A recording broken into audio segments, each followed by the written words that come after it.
No പറയാൻ പറ്റുക എന്നുള്ളത് ഒരു കമ്മ്യൂണിക്കേഷന്റെ ഭാഗമായിട്ടുള്ള ഒരു ആർട്ടാണ്, ഒരു കലയാണ്. എന്റെ ട്രെയിനേഴ്സ് ട്രെയിനിങ് ബാച്ചിലുള്ള ഒരു സ്റ്റുഡന്റ് ഉണ്ടായിരുന്നു. അപ്പൊ അവനോട് ഇങ്ങനെ ഒരു ദിവസം ഇങ്ങനെ വിളിച്ച് സംസാരിക്കുമ്പോൾ ഓൻ പറഞ്ഞു, ഞാൻ നോ പഠിക്കാൻ വേണ്ടി ഒരു കോഴ്സിന് ചേർന്നു എന്ന് പറഞ്ഞു. അപ്പൊ ഞാൻ ഓക്കെ, നോ പഠിക്കാൻ വേണ്ടി ഒരു കോഴ്സ് അടിപൊളിയാണല്ലോ.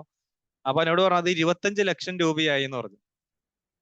അപ്പൊ ഞാൻ പറഞ്ഞു 25 ലക്ഷം രൂപക്ക് ഒരു നോ പറയാനുള്ള കോഴ്സോ, അത് എവിടെയാണ് കൊടുക്കണത്? അപ്പൊ അവൻ പറഞ്ഞു, സാറേ എൻ്റെ ഒരു കൂട്ടുകാരൻ ഉണ്ടായിരുന്നു, ഒരു ഉറ്റ സുഹൃത്തായിരുന്നു. ഇവൻ എന്നോട് ഒരുപാട് കടങ്ങൾ ചോദിക്കും, അപ്പൊ ഞാൻ കൊടുക്കുമായിരുന്നു. പിന്നെ ഒരു ദിവസം വന്നിട്ട് പിന്നെ 25 ലക്ഷം രൂപ ചോദിച്ചു, പക്ഷെ എനിക്ക് എൻ്റെ ഉണ്ടായിരുന്നില്ല. എനിക്ക് ഇവനോട് നോ പറയാനും പറ്റണമില്ല. അങ്ങനെ അവസാനം നോ പറയാൻ പറ്റാതെ ഇവൻ കഷ്ടപ്പെട്ട് പല ആളുകളിൽ നിന്നൊക്കെ സംഘടിപ്പിച്ച് 25 ലക്ഷം രൂപ കൊടുത്തു.